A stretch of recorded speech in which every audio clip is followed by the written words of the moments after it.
Building a better Bay Area means giving you the information you need to vote. And what happens in the San Francisco mayor's race will impact not only the city, but the entire Bay Area. So this week, we're talking with each of the top 5 mayoral candidates on ABC 7 News at 3. And joining us today is the incumbent, San Francisco Mayor London Breed. Mayor Breed, welcome to the studio. Thank you. All right. Well, you know, I just want to tell you, I'm trying to keep most of the questions the same for each candidate because this is kind of a get to know you as we kick things off, right? But, you know, since you're the incumbent, it's going to start a little bit different. You were elected mayor in 2018, right? So you've now served one partial term and one full term. Why do you want to lead San Francisco for another term?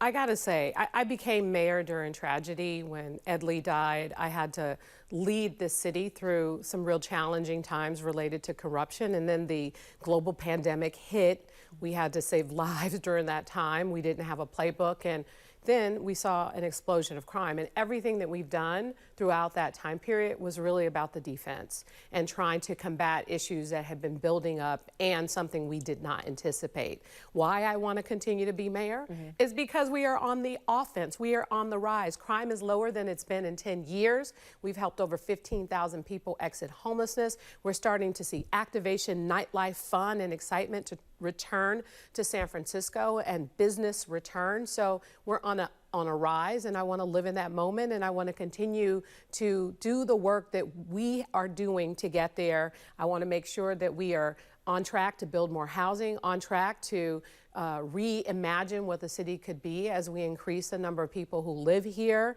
And all of this work is not an easy thing. It's not an overnight thing, and we have worked years to get to this point where many of the policies and investments we put in place are finally starting to show fruit.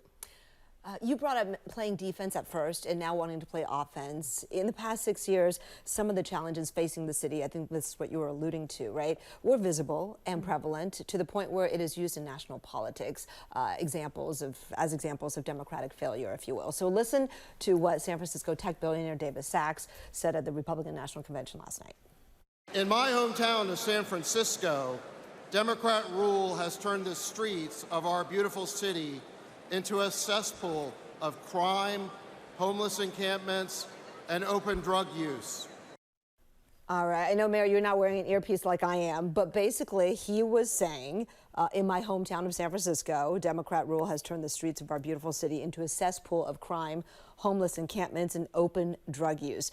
Granted, he is GOP, saying that to a GOP audience, but the point he makes about the city and some of the perceived deterioration, some of the advocacy groups, some of your constituents, and certainly your opponents are putting it at your doorsteps. Yeah, and I gotta say, you know, here's the problem. There's the issues that major cities all over this country are facing, and then there's a reality of San Francisco and the data and what's actually happening in our city. In fact, going back to crime is lower than it's been in 2023, lower than it's been in 10 years, not including the pandemic, and even lower now this year. And in fact, we are starting to see significant improvements on street homelessness. And it is lower than it's been in the past 10 years. We know that fentanyl has destroyed lives and destroyed communities all over the country, and San Francisco has made hard decisions to arrest those not only dealing drugs on the streets, but also using drugs, and working with a coordinated effort with the federal and the state government. All this stuff is happening. All this stuff is creating change, and it's easy to bash San Francisco and to use San Francisco as an example. It's another thing to actually roll up your sleeves and do the work. And in fact, many of these people who continue to bash our city are not folks who are out on the streets every single day, seeing it visibly for themselves. Are there problems? Yes.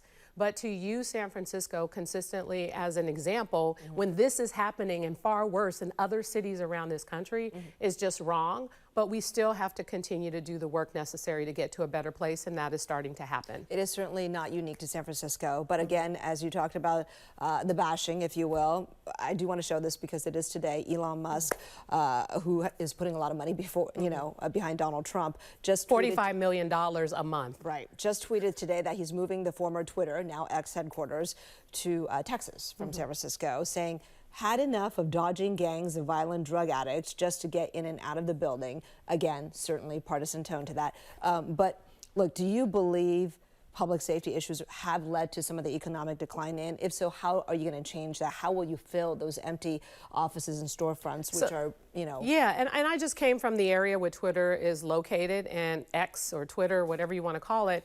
And in fact, I'm in that area almost every single day, and around the entire block, including the alleyway, it's pretty much empty. Employees are not even coming back to work, to the building, and that's part of the problem because look, we have a new normal and people are not in the office in the same way. They are working in the neighborhoods and cafes and trying to find a different way to provide the work for these different companies. And this means San Francisco cannot be a 9 to 5 financial district just for office, just for retail. It has to be a 24/7 neighborhood. And so our policies over the decades have been set up so that they make it difficult for you to do you to do more than one thing with your business. And we have worked on deconstructing a lot of our policies to get to yes. So that's why the old I-Magnin building will be housing, office, and retail. This is the kind of use that we need to start focusing on, and this is the kind of work that my administration has been doing for some time now, and this is what's going to change with our downtown to get people more interested in being a part of downtown as a neighborhood. Because they're already there. Okay, you brought up housing, so I want to talk about this. The city just became the first city in California to fail to meet its state-mandated housing goals, and although it was up to the board to adopt it, as mayor, some feel like maybe you should have pushed harder. How now the city could lose, correct me if I'm wrong, some local control over some of the developments, approvals, and millions in state funding. So what steps are you taking to get the city back on track? Yes, and first of all, since I've been in office, we've been able to build over 20,000 units. The other impact we have is interest rates, which are not within our control. But what I will say is there have been some state law changes that are going to be transformative. In fact, people who oppose housing when we're trying to build in neighborhoods all over San Francisco will not have the ability to do so if the housing actually meet the requirements under the law. So I think one of the biggest challenges we've had to building housing is obstruction.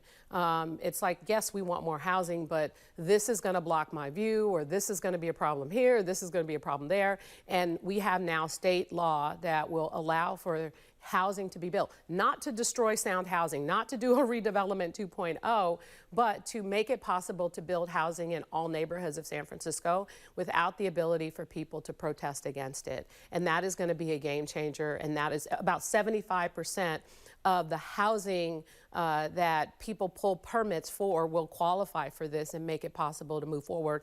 But people are not building as much, mostly because of the interest rates right now. It's had a devastating impact on our housing production.